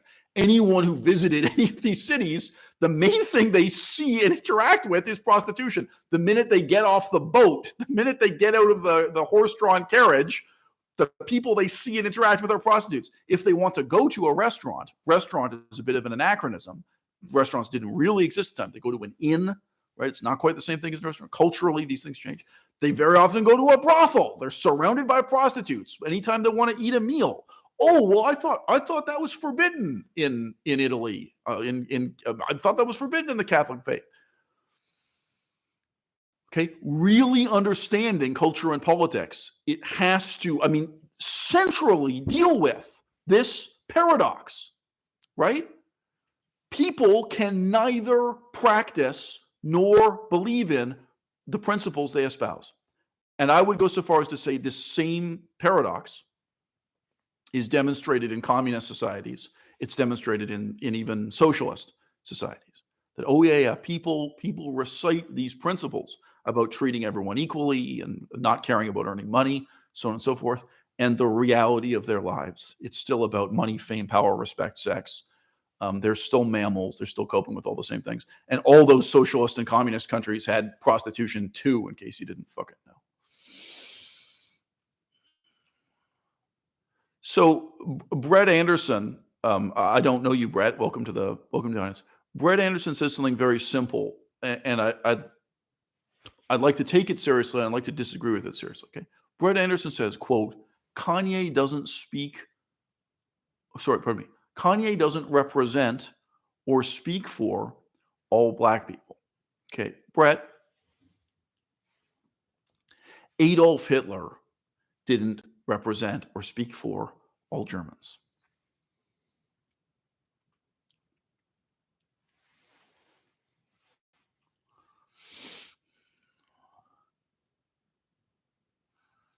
Yeah, Sam mentions, quote, I don't think you've mentioned that Kanye is obsessed or was obsessed with his ex-wife's relationship with Pete Davidson. Yeah, that's true. Sam, I have looked into that angle. Um, this is one of those things when you're talking about someone who's really kind of mentally handicapped, like Kanye West. I mean, I regard Kanye West as a mentally disabled person. Um, if you untangle a ball of spaghetti, what do you reveal? I just don't think there's anything worth understanding in terms of his intermittent jealousy directed towards his ex-wife's other lovers. I just don't think there's anything worth understanding there. But yeah, I understand. I get your implicit point that there's an element of anti-Semitism there too.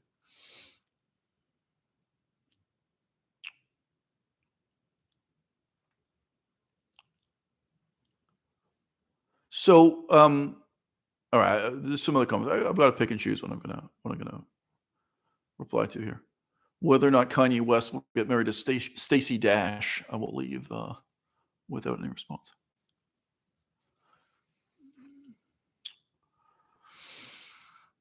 Well, Valor says, quote, I think we should describe this as class dysmorphia. Um, I think a more important concept here is simply imposter syndrome. Feeling that you're an imposter when you're not, or thinking that other people are imposters when they're not. Um, Economically, social status. In this case, we're dealing with racial status and so on, too.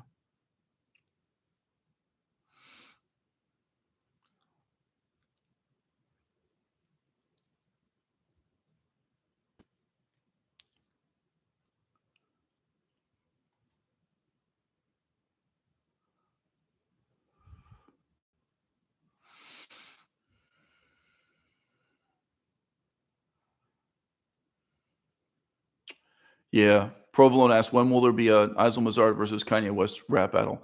I think Kanye has to post my rap video on his Twitter. I think that's the next step. I think Kanye should share with his Twitter followers just how hard hitting my recent rap performances have been. There's no doubt this is a conflict that should be resolved between Kanye and I through the art form of rap itself. Um, okay, look, I'm going to tell you right now what the difference is between being Jewish and being a member of any other ethnicity or subculture that I know of. And like anything in cultural anthropology, or frankly, like anything in politics, it has both advantages and disadvantages. Do you think Ben Shapiro has a lot of friends? I don't mean cronies. I don't mean hangers on. Do you think Ben Shapiro has friends? I don't. I think Ben Shapiro has like work colleagues who tolerate him, and he probably just barely tolerates them too. I think in many ways, Ben Shapiro is a very solitary, vicious man. Can you imagine Ben Shapiro going to a Southern Baptist black church and singing in the choir, smiling and singing and clapping his hands and swaying back and forth with the other people in that choir? Can you imagine that kind of team spirit? Can you imagine Ben Shapiro being on a black basketball team? I made it into one word there. Can you imagine him being on a basketball team with a bunch of black guys and they all get along and he's not trying to be the star of the show? He's proud of how many rebounds and assists he gets. He's happy to just be one of the team, whether it's basketball or football. Can you imagine Ben Shapiro marching with the military unit where he's just one of the gang? He's just one of the guys. Okay.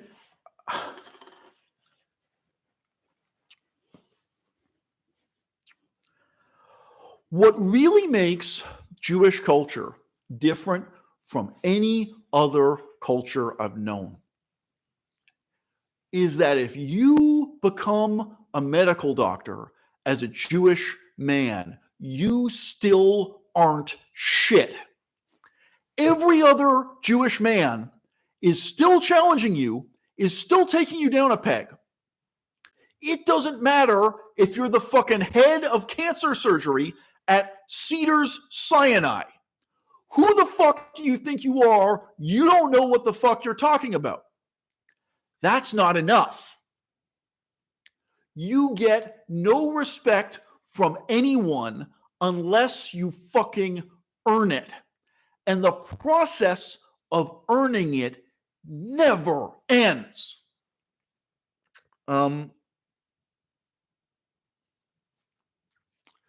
There's a famous professor of linguistics you may have heard of. I've talked about him on the channel before, and he had he's a Jewish American male, speaks English. He had lived in Israel briefly. He'd gone and stayed on one of those left-wing kibbutzim, one of those left-wing kibbutzes, and learned to speak Hebrew. He said he could speak Hebrew with a thick American accent, but he did get fluent in Hebrew, he claimed. Right. So Jewish American male, he gets his PhD. He has a comfortable income as a professor of linguistics.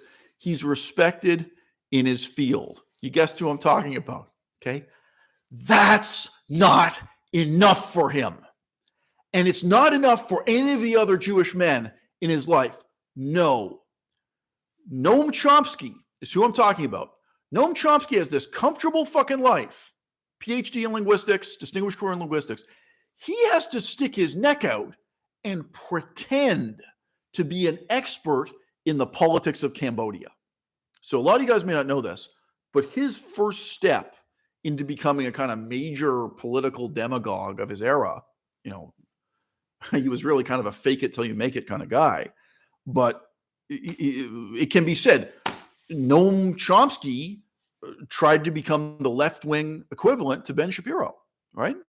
He went on these endless lecture tours, endlessly publishing books, and these books have nothing to do with his area of expertise.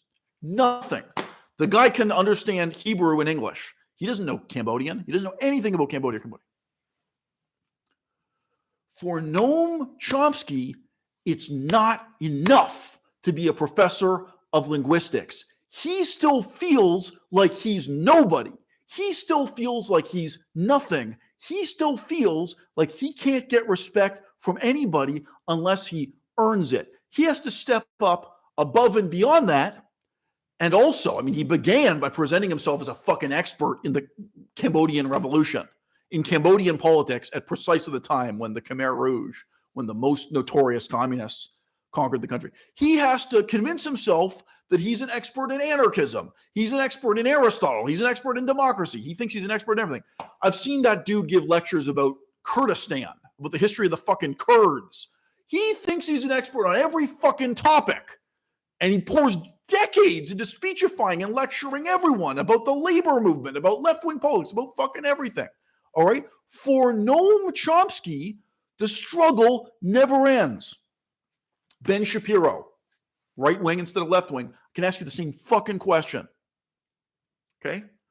For Ben Shapiro, right, you can see it never ends. He can never be satisfied with himself. This is the dynamism of Jewish culture.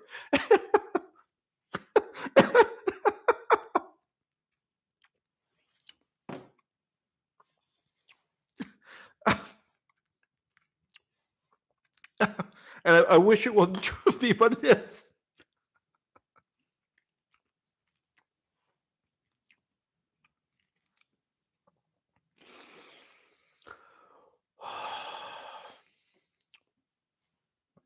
Every single accomplished Jewish person I've known, whether they became a lawyer or they became an architect, I've known quite a number of Jewish architects, right? The contrast between them and the non-Jews, the contrast between them and the Goyim in the parlance of our time, right? The Christian guy who becomes an architect, he checks out. That's it. He's set for life. Typical nice Christian guy. He's got his degree in architecture. He's got an income. He's happy. He's respected in his field. He's set, and that's it. A guy who is Jewish and becomes an architect. A guy who's Jewish and becomes a lawyer, right? The horizon keeps moving further away the closer he gets to it, right? The guy who's a lawyer or an architect, Jewish guy, he's still trying to be Ben Shapiro. He's still trying to be Noam Chomsky. He's still trying to be Bernie Sanders, like whatever it is he's trying to do. He's still trying to do something of tremendous political importance, something of tremendous intellectual importance, even artistic importance, right? I'm sorry, I totally forget the guy's name now.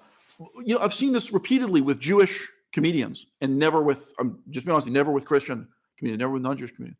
You see again and again, there are these Jewish guys and they already had a solid career. I remember one, it was something like he was already a rabbi and a lawyer, but he started doing stand-up comedy in his spare time. And then he became very successful at that. And I think he stopped practicing law because he became so successful in comedy, or maybe he stopped for a few years and then went back to practicing law.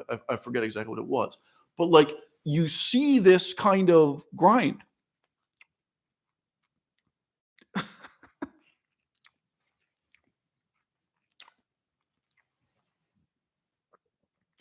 And I think, I'm just going to be honest with you, I think that with Jewish women, sometimes it's 80% as true of Jewish women as it is with Jewish men. And sometimes it's like 120% is true with Jewish women. There are Jewish women who are even more motivated to prove themselves this way again and again.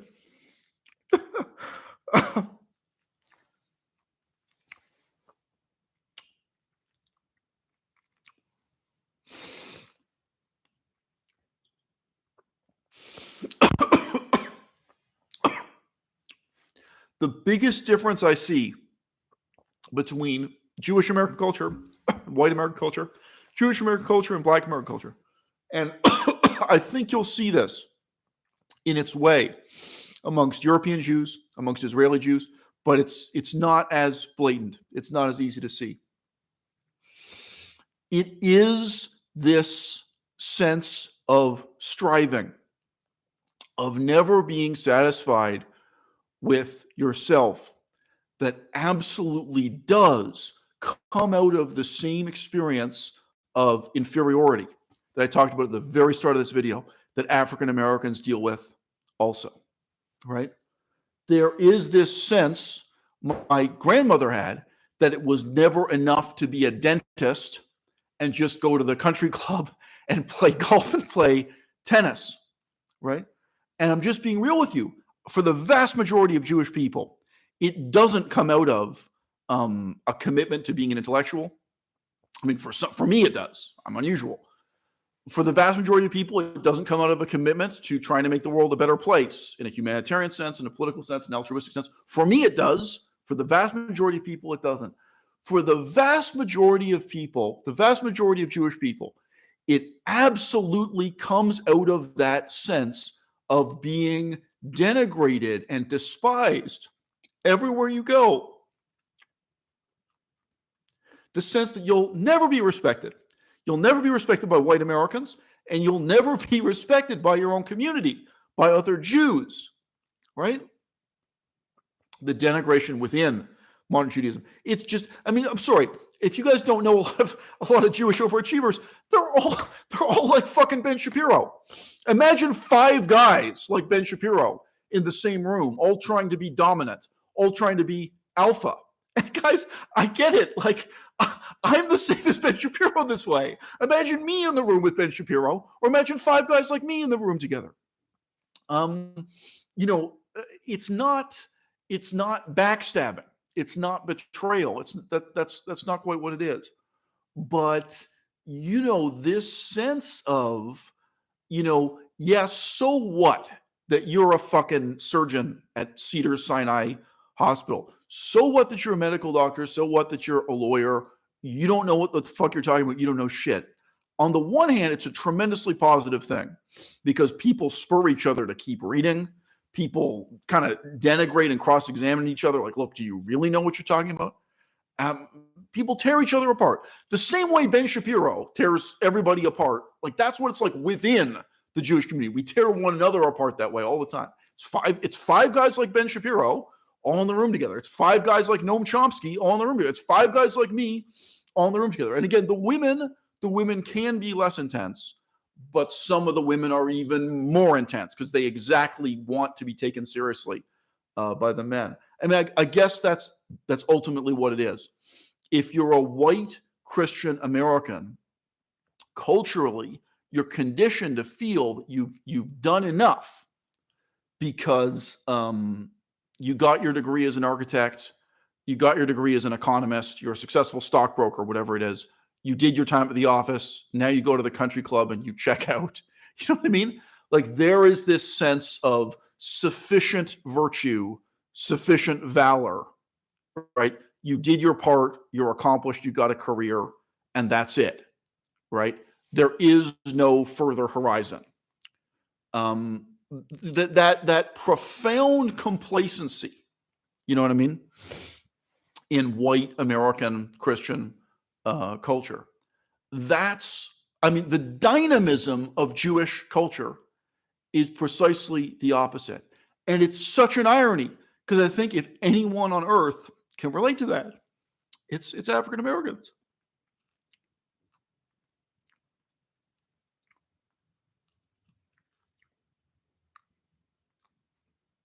Because for the vast majority of Jewish people, it doesn't result from a higher aspiration to be an intellectual, higher aspiration to make the world a better place, higher aspiration to be a great artist or great writer or anything else. For the vast majority of Jewish Americans, it comes out of the same experience of inferiority, of denigration, day after day after day, grinding away at you. The same sense that, this isn't for you. You don't belong here.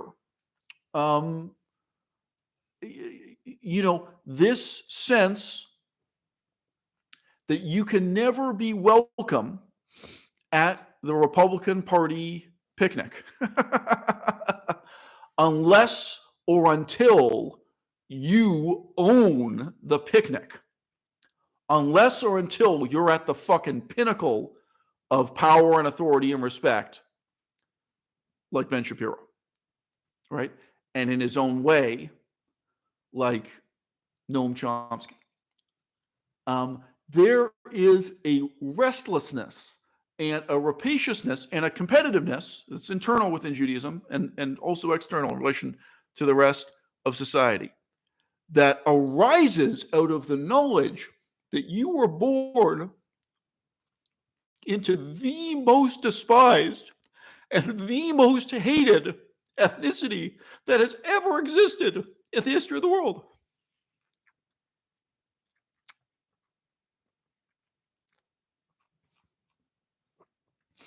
And that no matter what you do, no matter what you accomplish, that will always be the primary fact about you. If you are black and you become a ballet dancer, ordinary European ballet, whether you imagine a male ballet dancer or a female ballet dancer, what the highest achievement you can ever have is that people will say, oh, he was the greatest black ballet dancer of his time. She was the greatest black ballet dancer of his time. People are always going to say to you, isn't it great to see a black ballerina? If you're a female dancer, your ethnicity is always going to be the primary fact about you people deal with. And you don't have a choice. You don't have an option. You can't just say, why can't I be evaluated or compete like any of the other white ballet dancers? Well, let me tell you, no matter how far I could possibly take it as a scholar of Buddhism, no matter how far I could possibly take it in philosophy or politics, I would always be a Jewish philosopher, a Jewish intellectual. The primacy of that in how you're perceived, in who people expect you to be, what you represent, Yeah, for most of us, most people who don't have these higher aspirations, intellectually, politically, trying to make the world a better place, that's what they're reacting against. And it really is the same kind of pathos. It's the same kind of pathetic struggle as a black kid who grows up in the ghetto and feels like he's disrespected by everyone. He's disrespected by his own mother. He's disrespected by his school teacher. He's disrespected by the police. He's disrespected by his own classmates. And who gets it into his head that the way for him to get some level of dignity in his life is by wearing a $5,000 gold chain. And you know what comes with that? Probably also carrying a gun, so that if anyone tries to take your gold chain from you, you can resort to violence. So guys, that's the end of the video. I think that, African American culture and Jewish American culture, they're two very different responses to the same fundamental experience of inferiority in an intensely racist society. And both of those responses are in their way pathetic, and they are in equal measure creative and destructive.